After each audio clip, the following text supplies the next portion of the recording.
Jersey is recognized for 2 minutes. Thank you, Madam Speaker. Thank you, Mr. Chairman. And I want to agree with the gentleman from Kentucky, but there's a catch here. In the last 6 months, we have gained 136,000 manufacturing jobs, private jobs. It's one of the few pluses that we can refer to. So there is hope for the future in terms of manufacturing, if we do the right thing. I rise in support of H.R. 1875, the End the Trade Deficit Act, and I want to thank my friend from Oregon for introducing this important legislation. All through the years, Mr. DeFazio continues to speak out over the din and over the years for the American consumer and for fair trade policies. I salute you.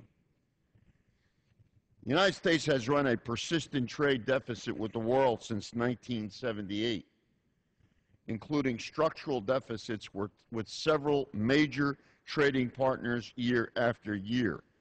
This includes a $220 billion trade deficit with China alone.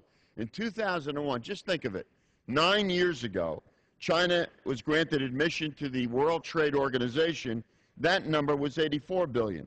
It's increased in 9 years by $136 billion. One study by the Economic Policy Institute estimates that the dramatic increase in our trade deficit with China alone has cost this country 2.4 million jobs. The American people, the middle class, know that our trade policy has not worked for them. They see it in their everyday lives. My hometown of Paterson, New Jersey, I still live there.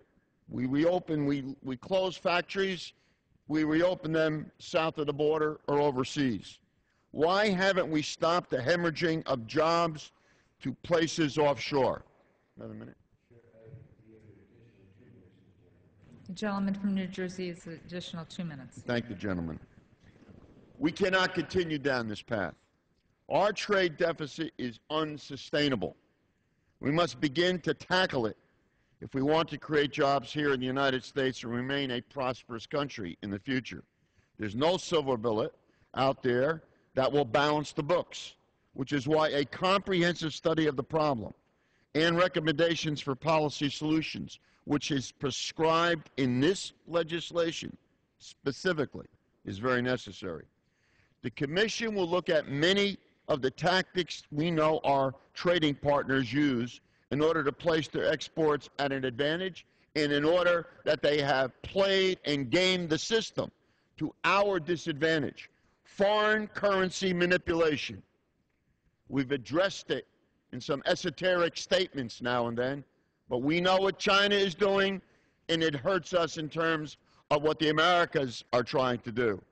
Tariff and non-tariff barriers, just mentioned before in the previous legislation by the gentleman from Illinois. Foreign subsidization of manufacturing. Other countries have different taxing methodologies than we do. They subsidize their industries. How can our industries compete against that unless we address that particular issue, which we're afraid to do? Both sides of the aisle are afraid to address the real issues on trade and the weak environmental and labor standards. I'm pleased the Commission will include the impact of border tax adjustments on our trade deficit, which penalize our exporters by an average of 15.2% and are currently totally legal under current global trade agreements. We will not deal with the imbalance in our trade agreements unless we understand how countries have gamed the system to hurt our workers, and that's why we continue to offshore these jobs. At the end of the day, the gentleman's time has expired. Additional 30 seconds. Additional 30 seconds to the gentleman from New Jersey. I thank the gentleman. At the end of the day, the United States is the most open, accessible, and dynamic market in the world. We hold our trading partners, hopefully, to the same standard. We must tackle our trade deficit head-on so that United States businesses and families can continue to prosper in the years to come. I urge passage of this legislation.